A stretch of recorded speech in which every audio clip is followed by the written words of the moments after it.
Everybody, it's Romania Black, and we are on episode 31 of Chihayafuru, aka season 2, episode 6. And I had to come prepared this evening. Because we are at the finals. It is our dear sweet Hokuo versus Chihaya's team. And things aren't looking so good, mainly because Pseudo is the reader. So we talked a lot about that last week and how I'm like, but I don't know. On the one hand, I feel like I think Chihaya's team is going to lose, because it's only like episode 6 of season 2, and we still have like a whole 19 more episodes of them to build themselves back up and be successful in later tournaments. I don't know how that's going to work, like with the queen and master qualifiers and all of that.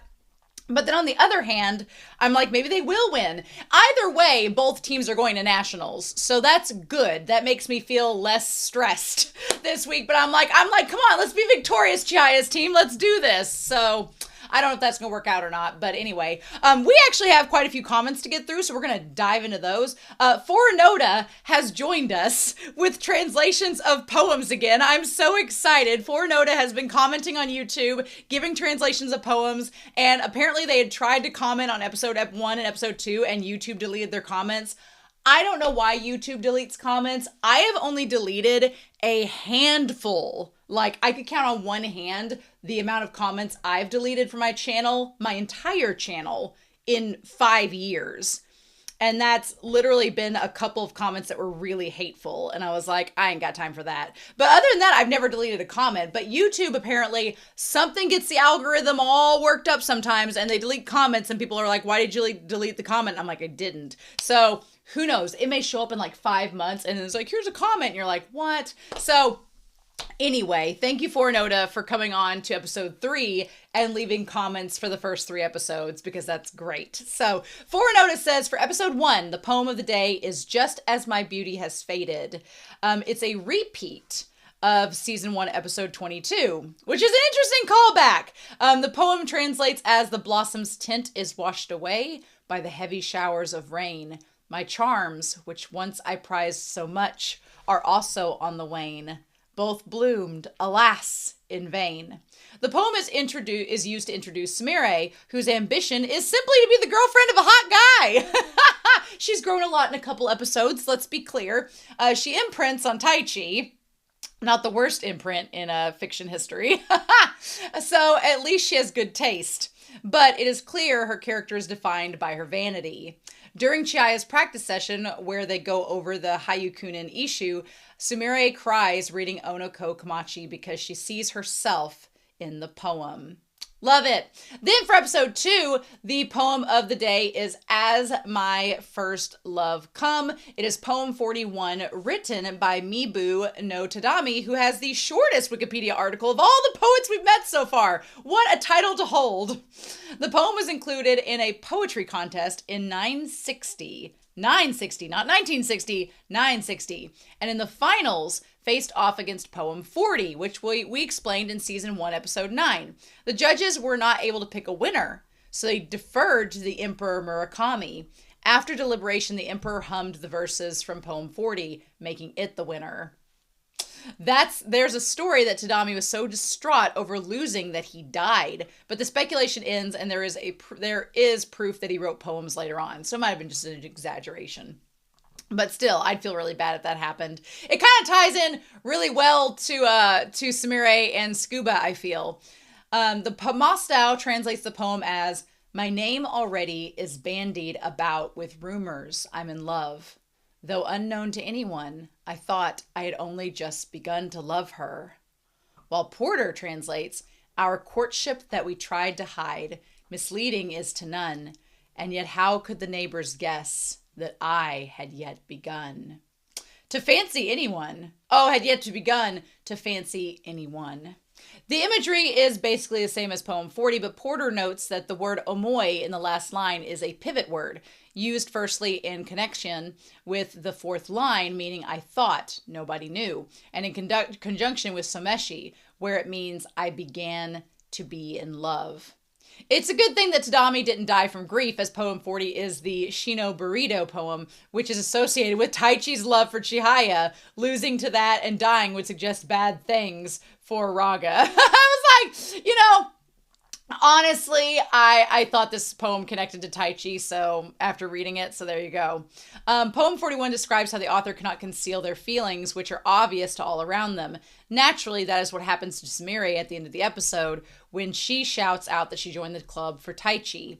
Unfortunately, while the poem almost has the same meaning as poem 40, Taichi's love for Chihaya, like Sumire, it comes second to Taichi.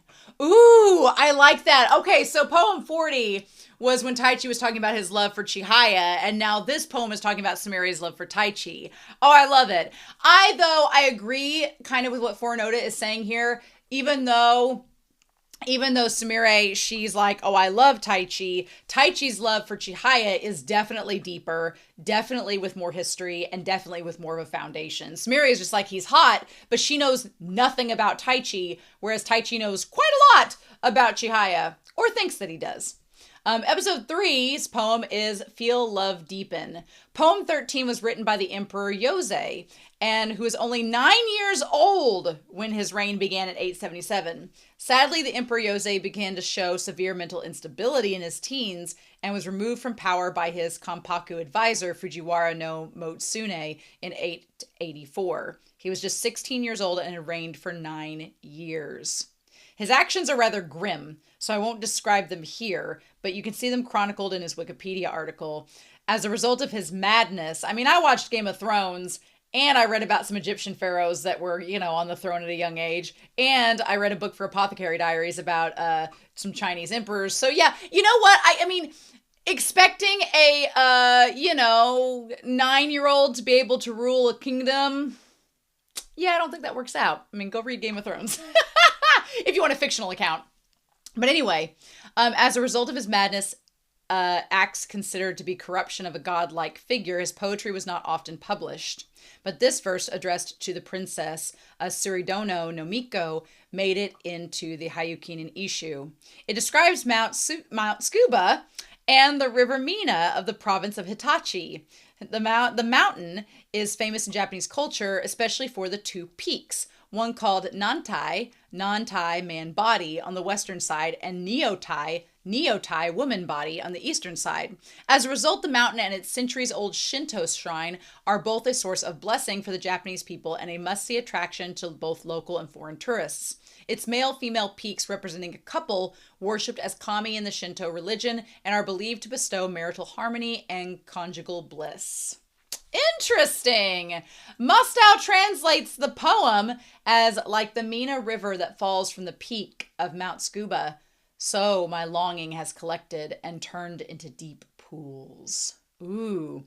The Tokyo qualifiers have always been an opportunity of growth for new Mizusawa club members. Last year it was Tsutomu and Kana. Tsutomu had his strop, but calmed down and grew into his role in the team, even suggesting to sacrifice himself later. Kana ended up taking her first card here as well. It's not too different this year, as Tsukuba, sharing the same name as the poem, mirrors Tsutomu's experience, while Sumire also finds herself wanting to go faster, as Chihaya predicted. In that sense, the episode overlaps with the idea of Feel Love Deepen, expressed by poem 13. I have missed these poem translations, so thank you, Foronoda, for providing them. They're so much fun to read. They really are. And they saved me from getting spoiled trying to look them up myself. So, H-Banana7 for episode 4 says, I adore Taichi, his faults and all. This character works because he is like us. His biggest sin isn't envy, but pride. He takes himself way too seriously and shoulders way too much responsibility. We talked about the 7 deadly sins and which applied to who, and I love the idea of Taichi being pride. I think it works really, really well. I guess Sumire might be envy, maybe. I don't really think I would say she's lust, but I don't know. She kind of envies Chihaya a little bit, I think, for the relationship she has with Taichi. But anyway, he has been thrown into competitions by his mother since he was very little, so comparing himself to others comes with the territory. Yeah, he kind of has that developed from his mom constantly comparing him to everybody else. That's true. It was never about the passion of the game. It was about validation and approval until he discovered Karuta, a game he truly plays for himself. Which honestly, I think that was just, Karuta just spoke to Taichi, because you could argue that any sport you can find a way to play for yourself, but Karuta is really, like Dr. Harada says, the team matches are individual matches and the individual matches are team matches. So that's a very, very good point. But yeah, I really like that comment. So thank you, H Banana. And then finally, Alexander Q for episode 4. It says, for a second there, I was a bit frustrated at Dr. Harada for not telling Taichi what he meant outright. But then I did consider that just speaking plainly does not always have the same effect than a revelation that you come to by yourself. And Taichi is very much the type to need to be bludgeoned with information by himself rather than have it handed to him for him to fully process. A little like Chihaya, honestly. Yeah, a little. That hit me over the head. Whereas Taichi, Taichi wants to think that he's this leader that does not need to be taught anything and he'll get it. But he's kind of like Chihaya, a little pot calling the kettle black. And I'm like, yes, I totally agree with that. And then Alexander Q says, you know what? Chihaya and Hiroshi would be a really interesting pairing to see. Though, considering the new information we got of Hiroshi being a bit of a Karuta slacker, I don't know if he would be able to keep up with Chihaya's insane drive and passion. But it's definitely in my crack shipping list for now. Oh yeah, I think that Chihaya is going to end up with Hiroshi? No, I doubt it. But do I want to ship them as a couple because it's fun? Yes. But Hiroshi being a slacker, I could see Dr. Harada being like, hey, Chihaya, get on him to get to it. And she'd be like, she would probably drive him crazy though, but what can we do? What can we do? So yeah, I really appreciate all those comments. I know it's taken me more than 10 minutes to get through them, but they needed to be said, especially those translations, because I have been waiting to get to them. So anyway, thank you all so much for your kind words and comments. I really appreciate them. I'm so ready to start this episode, so let's get down to brass tacks. All right, y'all, I'm so excited. We're going to start episode 6 of Chihayafuru season 2, and we're going to do that here in 3, 2, 1, and let's go.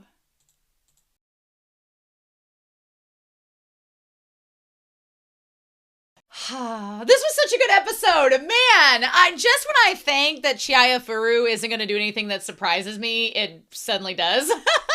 So I didn't feel the need to bring Whiteboard Coot out for right now. I may regret that decision, but I felt like this episode was the thing that was introduced, and I'm glad they explained it, was what happens when you split. And I thought about bringing Whiteboard Coot out to explain it, but I think I can hand gesture it to you all and create the illusion again, because it seems at first I was like, what is happening? And then they explained it. I'm like, oh, okay, that makes a lot more sense. But man, can we just talk about how much Chihaya has grown in just like the last half a season?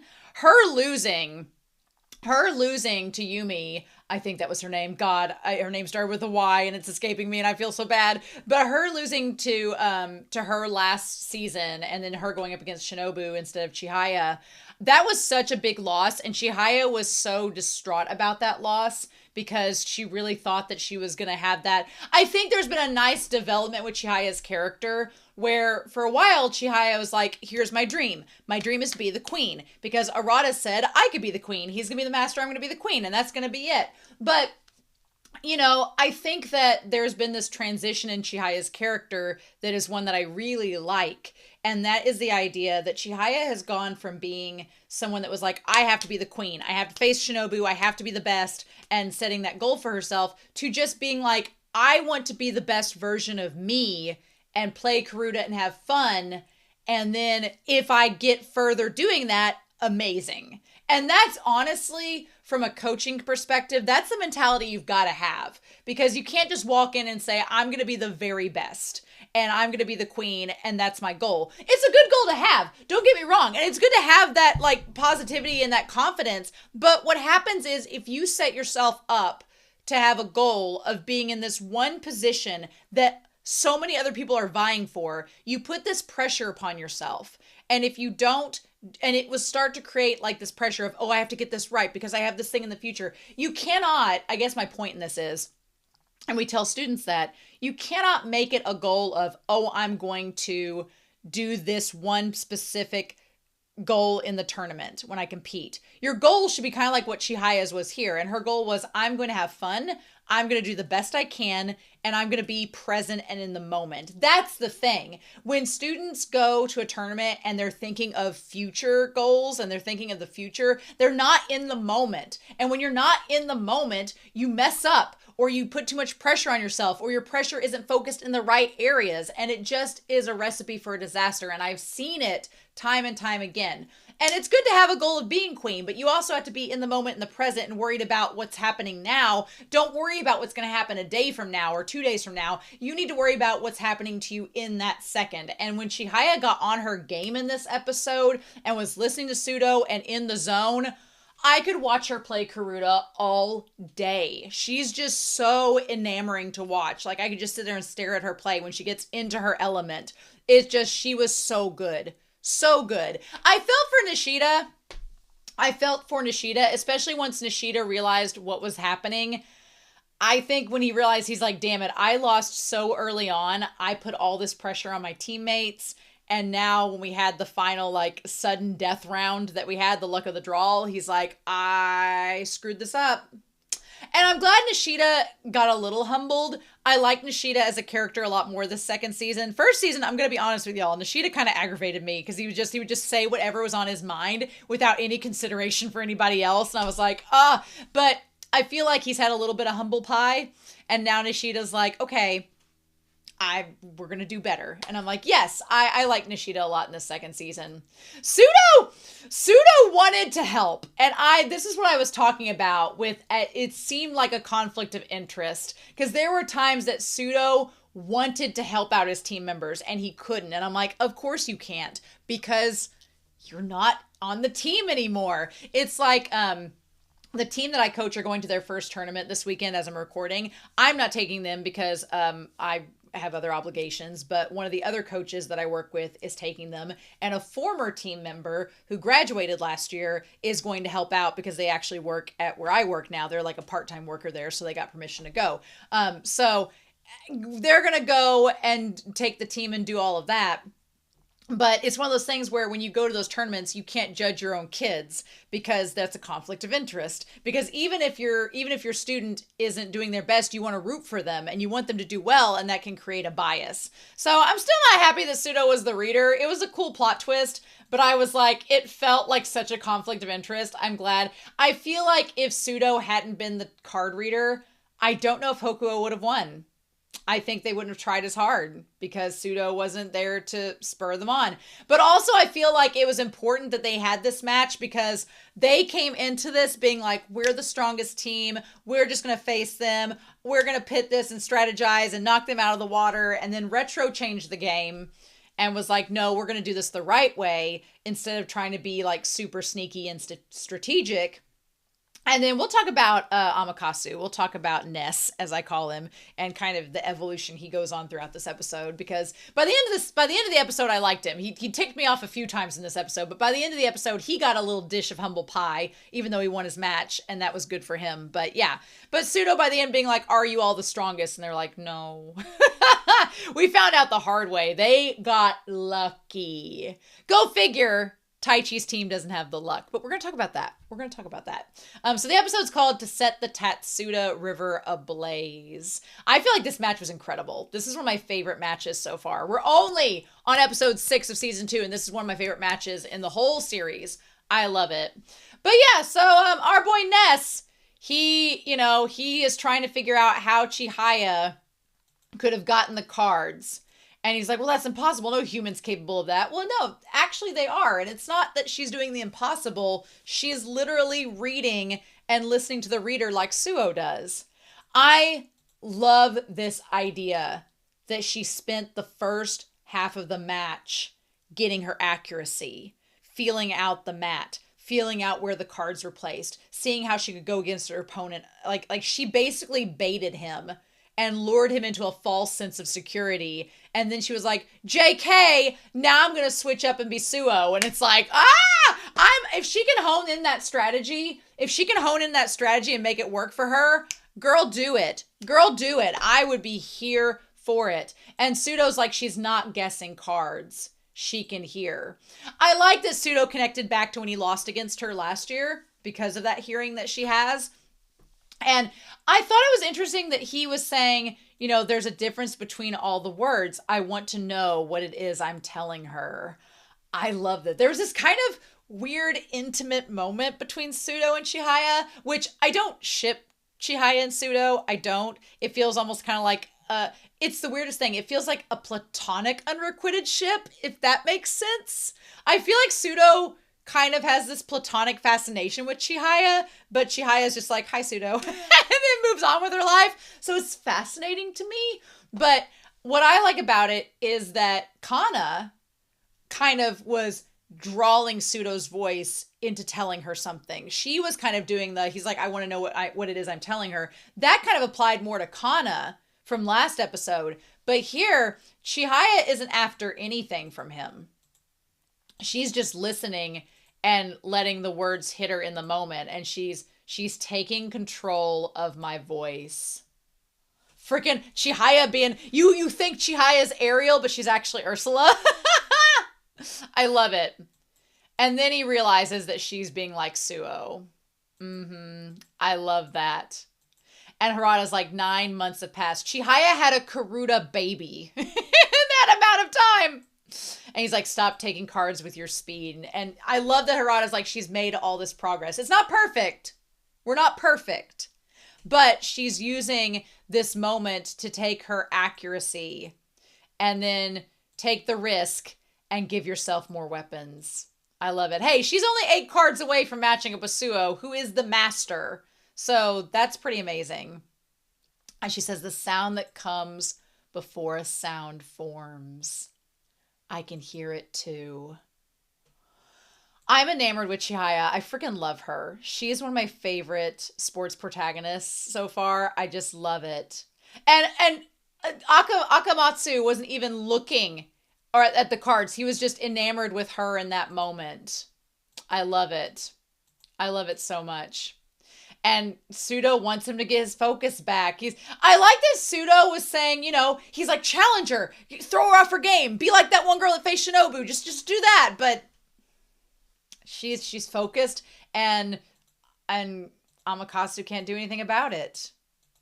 He's like, now I know how it feels to be a reader. That is so true. That part right there. Because if you are a judge at a competition, if you finally get to the other side of the fence, like you're not a competitor anymore, but you're a judge, suddenly you get to see a whole other world. And it's so interesting. I like being a judge because I was talking to the other girl that is going to go to the tournament instead of myself. She's going in my place with the team.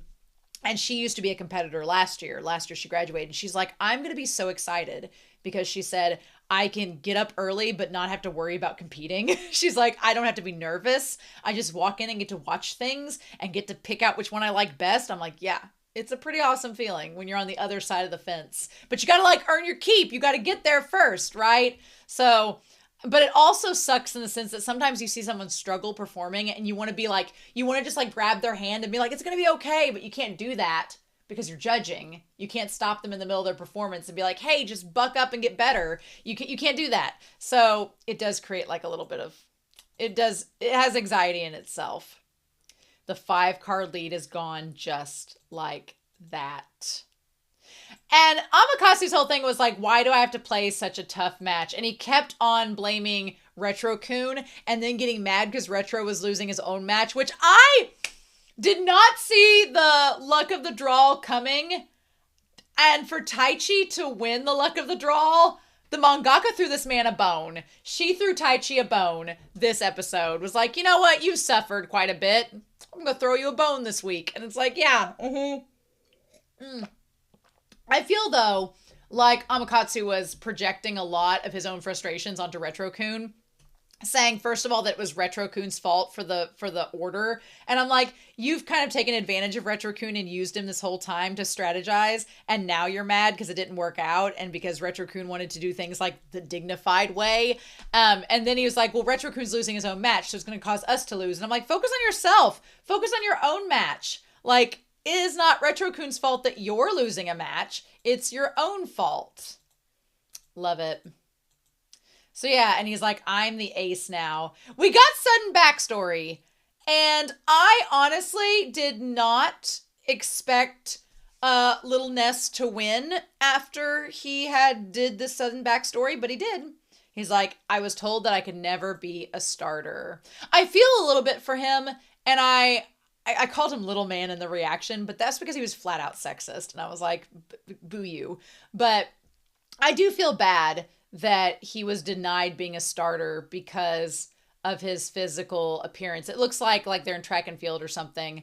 And that is a hard pill to swallow, because sometimes you have to find your niche. Like, for example, I would love to be great at basketball. I have the height for it. I just don't have the coordination. And you kind of have to have coordination to play the game. So, sometimes we're born with physical bodies that aren't meant for certain sports. But in my last summer here, they voted for me to lead them on the team.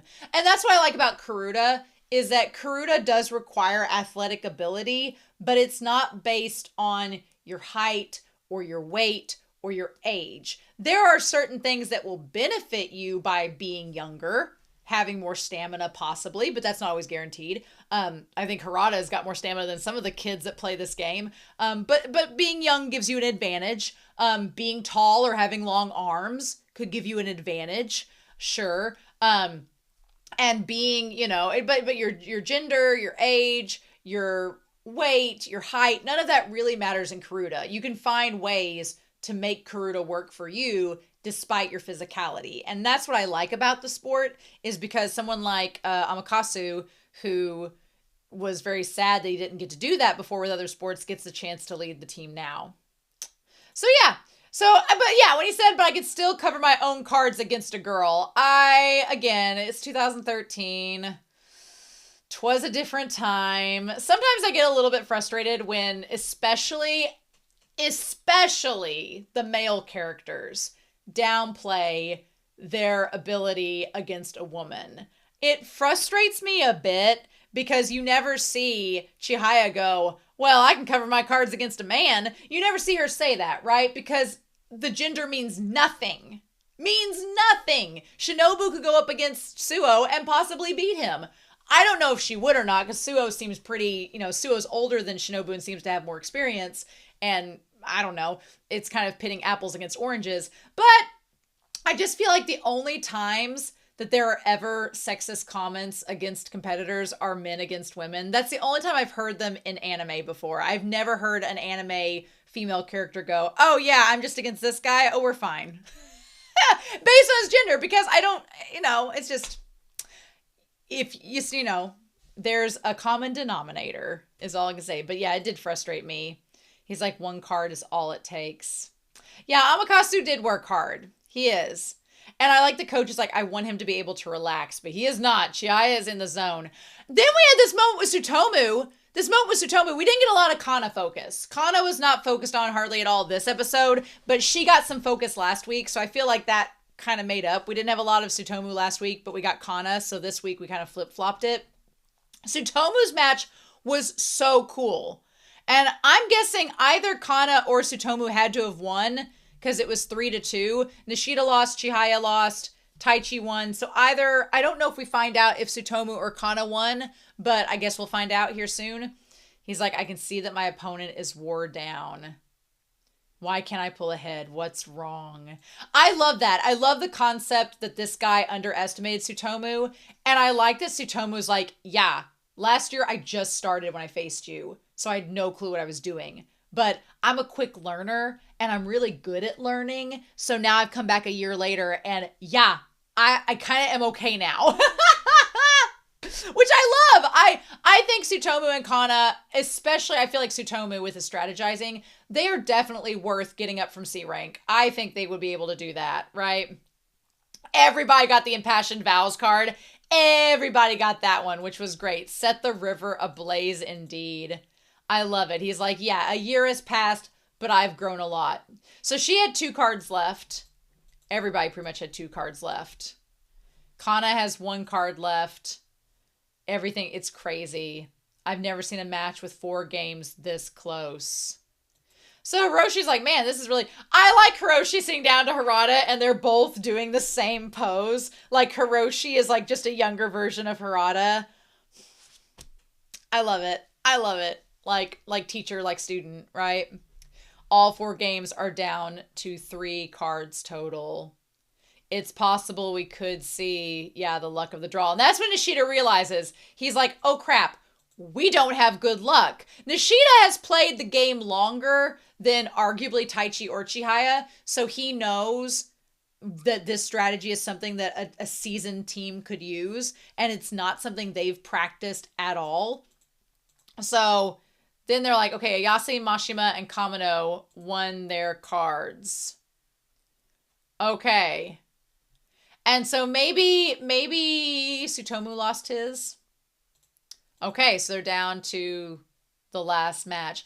You could just feel Tsutomu being like, what are we doing? Wait, what? I didn't study this. It's like a pop quiz and Tsutomu's like, this question wasn't on the study guide. Like, what are we doing? And Taichi figures it out. Chihaya is the last to figure it out. Kana's just like, I'm just here at this point. But Tsutomu's like, what's going on? And so basically they put down their card and moved it first. And because they set it up, they made it to where they had the majority of chances to put things where they needed to have an advantage in the last game. And he's like, don't look at the cards, look around you. Yeah, and this is kind of Chihaya's like downfall in this moment. She is so in the present and in the moment. To her detriment, she doesn't look over and see what cards are in play until it's too late. Her card was the one that kind of threw everything into place for the other team. And Ishida's like, well, crap, they got us. They successfully split their cards. The rule is you protect your own card, and it's a 50-50 contest. And so, yeah, they're used to team matches. They split their cards. It's a strategy employed by the end of a team match.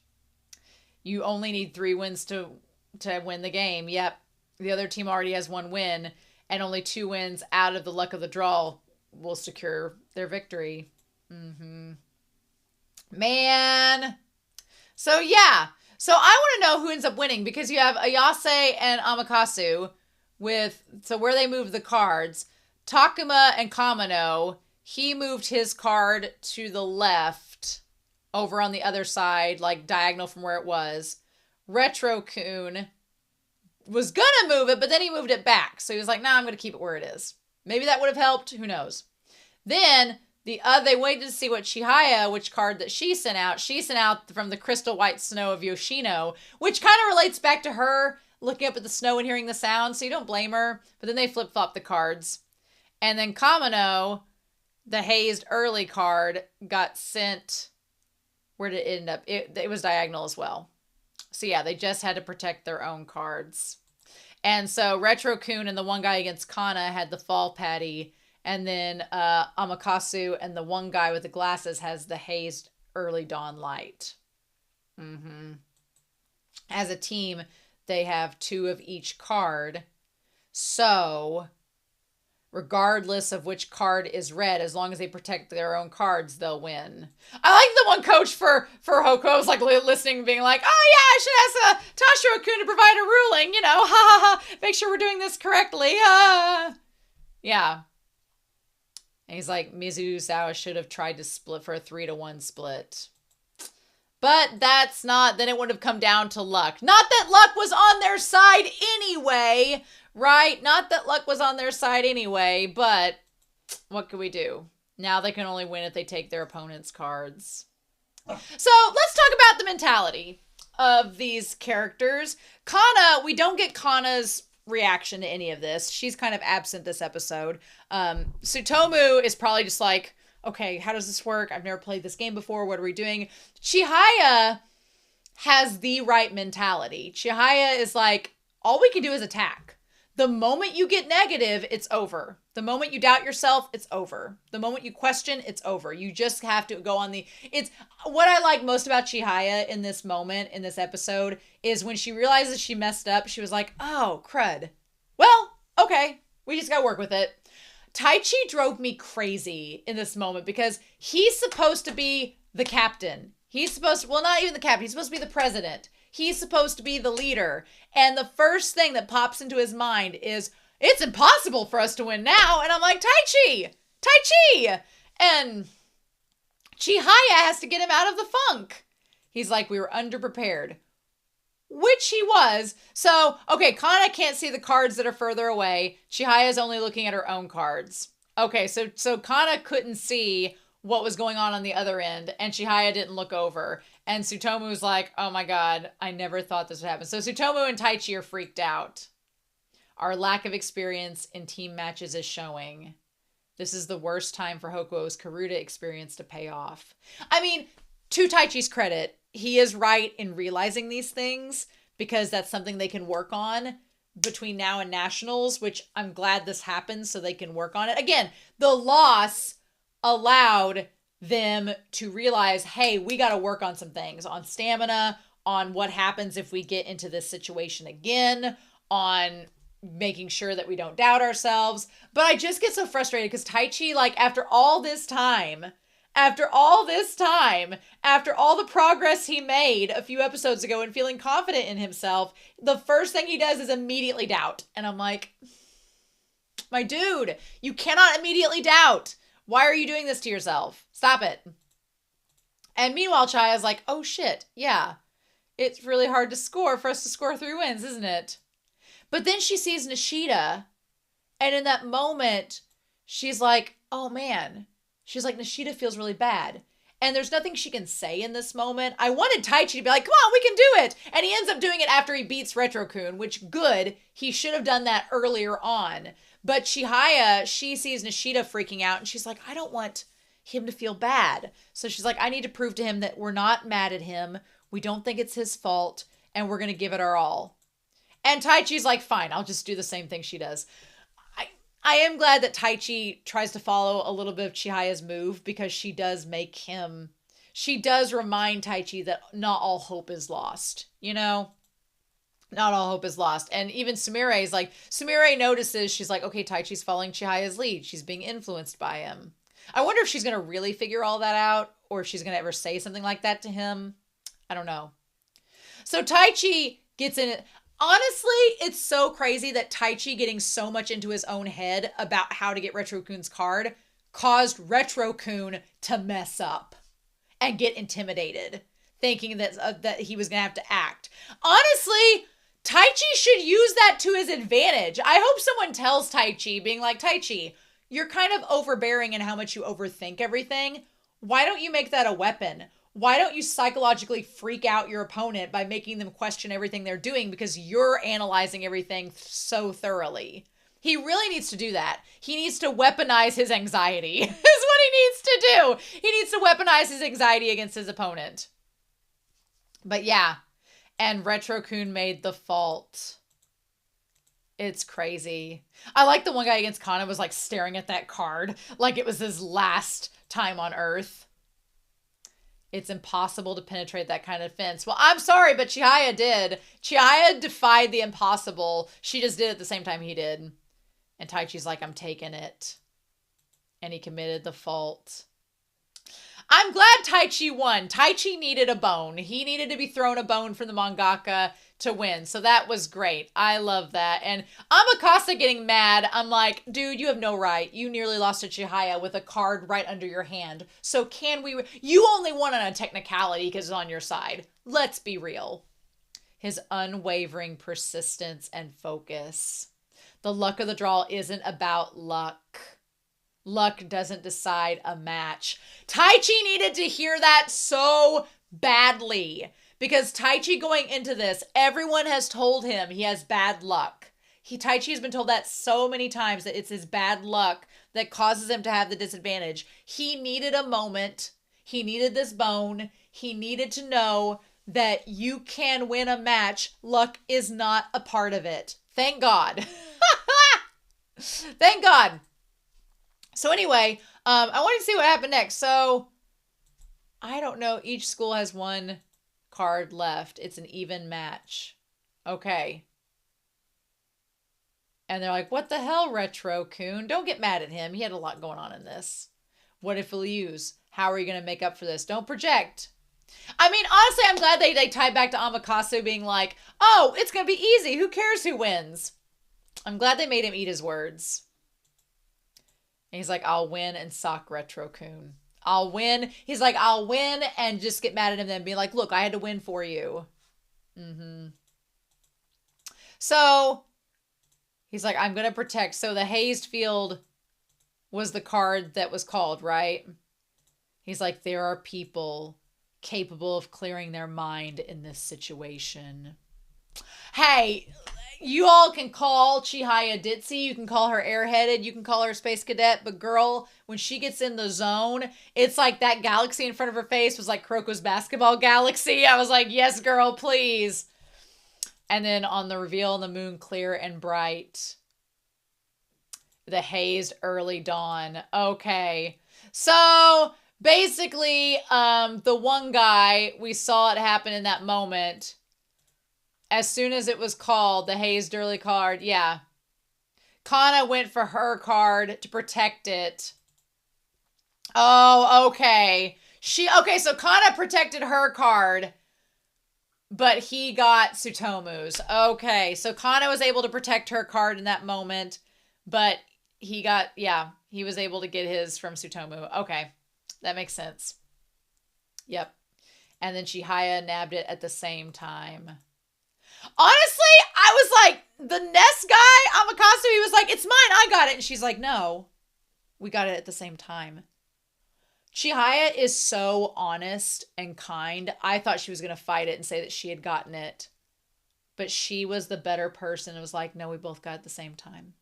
I don't know if Amakasu knew that they both got it at the same time, if he wasn't paying attention. But he does admit later on that he wasn't even listening. He just moved his hand. If it was luck, he basically got lucky because he did the exact same thing Retro Coon did. He moved his hand automatically like Retro Coon did. And if it hadn't been the card, if he hadn't gotten lucky, he would have lost just like Retro Coon did. So our boy Ness got lucky.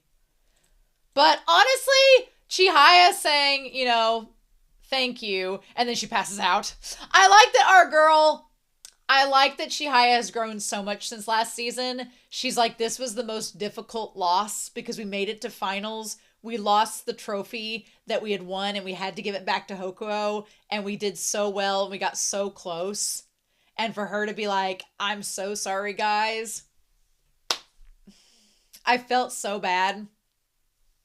It sucked. Because it's like, ugh. I feel why it's such a difficult loss for her, but she's grown so much. And for her to say, at the end of the day, it was so much fun. That is some humility to be able to deal with a loss by acknowledging how much you enjoyed it. Oh, and that's a monster because not a lot of people would do that. There are so many people that when they lose, they just get really upset and they're like, I put in all this work and I lost. That sucks. But she's like, I had so much fun. Like, I'm okay with it. Oh, he's like, I only moved because I felt her move. If it had been the hazed field, I would have committed a fault. I can't say we're the strongest team. And Sudo's like, oh, cool. Hey, I'm a sadist, by the way, so just be the strongest in Tokyo. And they're like, and he's like, also, you're taking me to nationals and you're paying for it. So they're like, everybody get her up. And poor Nishida, whenever Nishida started to feel bad for himself, Chihaya was like, hey, I had a great time. She just like snorted a line of coke off the mat and she's like, I'm ready to go. I've never done cocaine, so I don't know how that goes. But I love everybody just looking around her like, girl, you are the Goku of Karuta.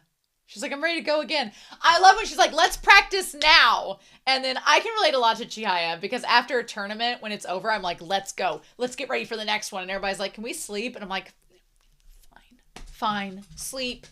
Restore your bodies, I guess. I love it.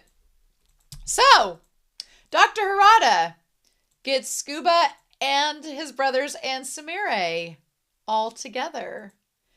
And he says, we meet again. I love it. I love the idea. So if Chihaya and Arata show up, or Chihaya, not Arata, maybe someday, but if Chihaya and Taichi show up at the Karuta Society with Dr. Harada, Sumire may be there, and Scuba will be there too with his brothers. I love it! I love it! Yes! Yes! Maybe, you know what? I'm just calling it now. We'll see. Maybe Sumire will hang out with Hiroshi and be like, wow, he's really cute. Who knows? Hiroshi's a catch. Maybe she'll be like, maybe one day. Who knows? She's still really early in high school, though. There may be too much of an age difference there, right? I just love Taichi watching as Chihaya's like, bye, everybody. Like, she's just the best. She's like, we're going to start practicing for nationals in 2 days. Sleep for 48 hours. That's all you got. Now, look, I'm going to say this to y'all, and I mean this with sincerity. Taichi, why are you blowing your chances? Why are you blowing your chances, right? Because here you are. You love this woman. You have proclaimed that you love this woman. You are now alone in a train with her. You just got done with nationals. She's in a great mood. And then she gets a text message, right?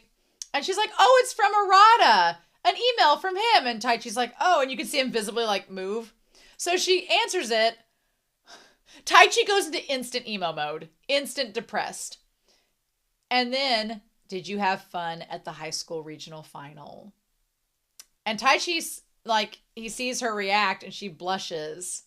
And she's like, it was the most fun I've had.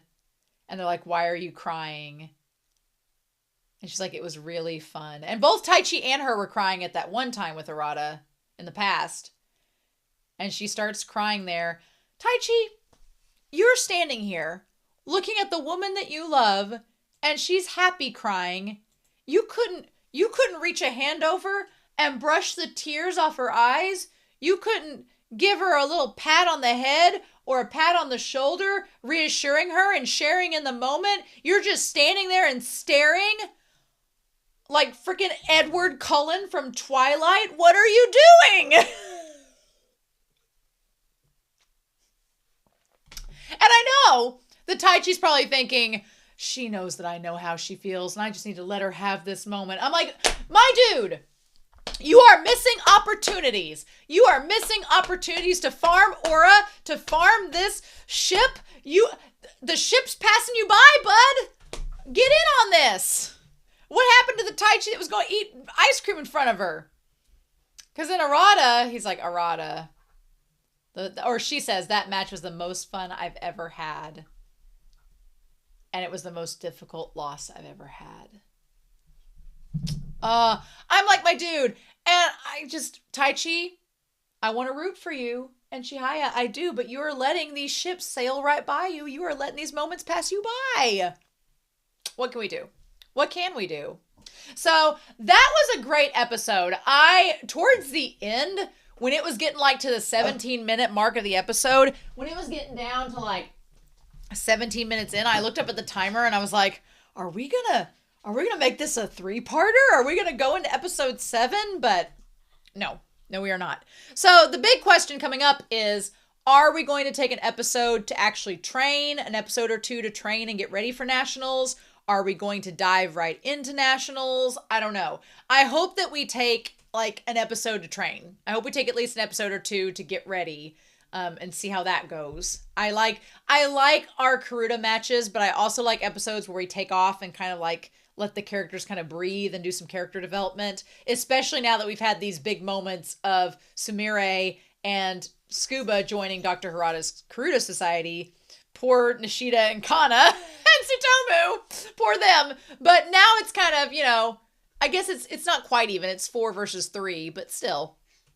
But yeah, this episode was amazing. I'm not mad at them losing because I think they needed to see this and it makes sense why they lost. It wasn't convoluted. It was just experience and this team needs to gain that. So I'm excited to see where the show goes next, but Anyway, I'm excited to hear your thoughts down below, but I feel like they should have lost. I feel like based on the circumstance, it makes sense that they lost. I'm glad Taichi won a match. Our boy needed to win a match. And I'm curious to see what character development this will lead to with Nishida and the others. So anyway, I hope you all have a wonderful week. Please stay safe, take care, and yeah, I'm back very soon with more of Chihayafuru. Bye!